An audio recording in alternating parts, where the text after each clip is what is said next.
Hello everyone, आप सभी का स्वागत है मेरे चैनल में। आज हम बात करेंगे कुछ इम्पोर्टेंट क्वेश्चंस की, जो कि post basic BSc nursing second year का एक सब्जेक्ट है, कम्युनिटी हेल्थ नर्सिंग। चलिए शुरू करते हैं। देखते हैं हम कौन कौन से क्वेश्चंस के ज़्यादा चांसेस हैं एग्ज़ाम में आने के लिए, सो दैट हम ज़्यादा मार्क्स गेन कर सकें कम समय में। चलिए शुरू करते हैं। फर्स्ट यूनिट से स्टार्ट करते हैं। फर्स्ट यूनिट में सबसे पहले इम्पोर्टेंट क्वेश्चन है primary health care. Primary health care में इसके एलिमेंट्स आ सकते हैं और इसके प्रिंसिपल्स आ सकते हैं। ये बहुत ही ज़्यादा इम्पोर्टेंट है। उसके बाद है क्वेश्चन आता है जी कम्युनिटी हेल्थ नर्सिंग प्रोसेस। इसमें ये बहुत ही ज़्यादा इम्पोर्टेंट है। कम्युनिटी हेल्थ नर्सिंग प्रोसेस आता है। उसके बाद आता है कभी कभी कम्युनिटी हेल्थ नर्सिंग क्या होता है और उसके प्रिंसिपल्स बताओ क्या होते हैं कम्युनिटी हेल्थ नर्सिंग के। ठीक है, इसमें इतना ही इम्पोर्टेंट है। नेक्स्ट है सेकेंड यूनिट। सेकेंड यूनिट में कुछ इम्पोर्टेंट टॉपिक्स की बात करते हैं। सबसे पहले फैमिली हेल्थ सर्विसेज आ सकता है, इसके प्रिंसिपल्स आ सकते हैं और इसके स्कोप। अगर आपने कम्युनिटी हेल्थ नर्सिंग के अच्छे तरीके से प्रिंसिपल्स पढ़े होंगे ना, तो वो आप इसमें भी लिख सकते हो फैमिली हेल्थ सर्विसेज में। ठीक है, उसके बाद आता है क्वेश्चन 5 नंबर का, individual family and community as a unit of service. ये भी आ जाता है। प्रिंसिपल्स ऑफ होम विजिट आ सकता है या टेक्निक्स ऑफ होम विजिट। तो प्रिंसिपल्स इसके बहुत ही ज़्यादा इम्पोर्टेंट है, ये बड़ी बार आए हुए हैं, और टेक्निक्स भी कभी कभी आ जाती है। ठीक है, और जी क्वेश्चन आता है care of sick in the home, physically handicapped and mentally challenged. ये हर बार क्वेश्चन आया है। या आएगा question difference between monitoring and surveillance. ये भी आया हुआ है काफ़ी दफ़ा। या आएगा working with families in relation to prevention of disease and promotion of health. ये तो बहुत ही ज़्यादा इम्पोर्टेंट है। इसमें प्रॉपर हमें देखना है, पहले हमें प्रिवेंशन और प्रमोशन के बारे में लिखना है, फिर उसका इंटरवेंशन लिखना है। कि अगर आपको इन सब्जेक्ट्स के नोट्स नहीं होंगे तो आप मेरी प्लेलिस्ट में जाके चेक कीजिएगा, कम्युनिटी हेल्थ नर्सिंग नाम के होगा, तो उसमें आपको सारे नोट्स अप्रॉक्सीमेटली मिल जाएंगे 60 to 70%। थर्ड यूनिट हर किसी को बहुत ही ज़्यादा बड़ा लगता है। इसको मैं सबसे आसानी तरीके से बताऊंगी आप कैसे पढ़ाई करोगे।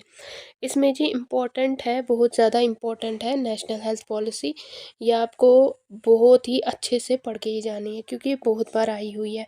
तो अगर आपको इसके नोट्स अवेलेबल नहीं हैं तो आप मेरी प्लेलिस्ट में जाके देख सकते हैं। कम्युनिटी हेल्थ नर्सिंग के नाम की प्लेलिस्ट है, तो उसमें आपको नेशनल हेल्थ पॉलिसी बहुत ही अच्छे से एक्सप्लेन की गई होगी। और जी क्वेश्चन आता है health care delivery system in India. या तो आपको ऐसे क्वेश्चन आएगा, इसमें आपको 3 लेवल का लिखना है, स्टेट लेवल, सेंट्रल लेवल और लोकल लेवल। ठीक है, लोकल लेवल, इन तीन में अगर आपको पूरा क्वेश्चन आता है तो इनमें आपको एक करना है।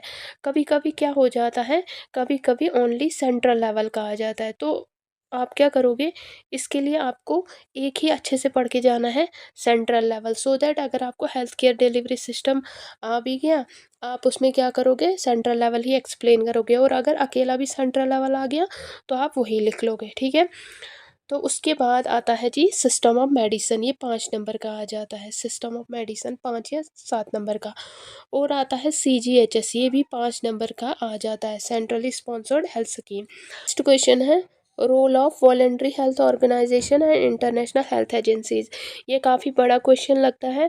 आपने क्या करना है, पहले एनलिस्ट करना है सब कुछ, जितनी भी ऑर्गेनाइजेशन है उनमें से मेन प्रेफरेंस आपको देनी है, WHO को देनी है और यूनिसेफ को देनी है। ये बहुत ही अच्छे से पढ़ना, क्योंकि कभी कभी ये दो क्या अकेली भी आती है, लेकिन बाकी आप एनलिस्ट कर लेना।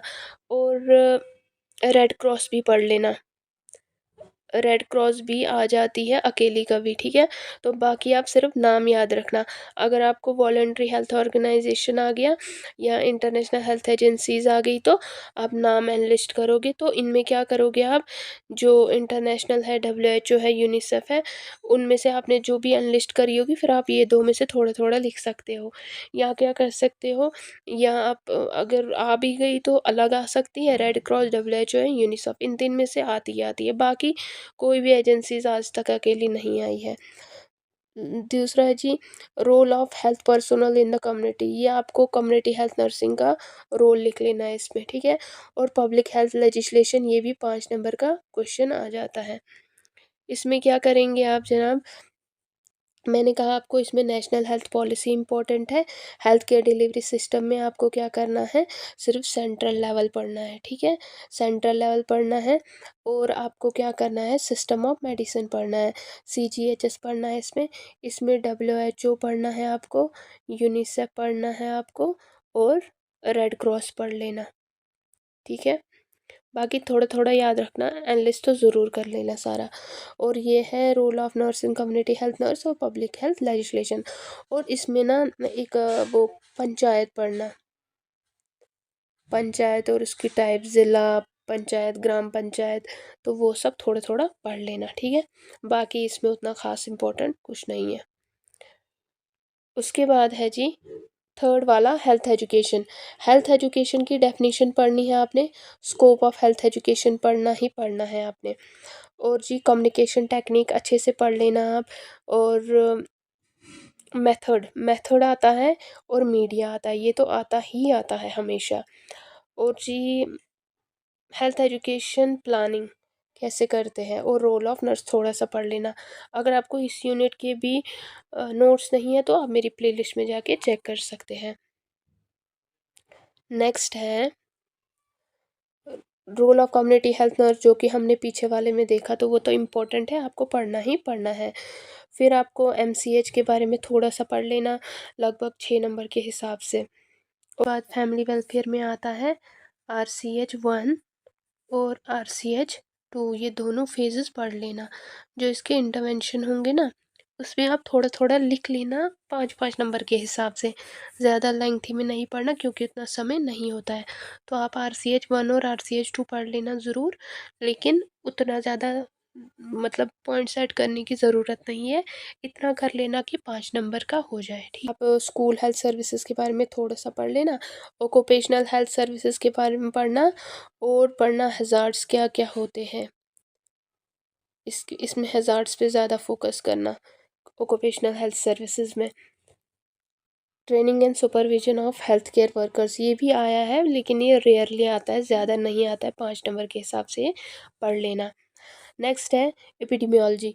एपिडेमियोलॉजी की डेफिनेशन पढ़ लेना आप, और प्रिंसिपल्स पढ़ लेना, और मेथड्स पढ़ लेना, ये ज़्यादा इम्पोर्टेंट है, ठीक है।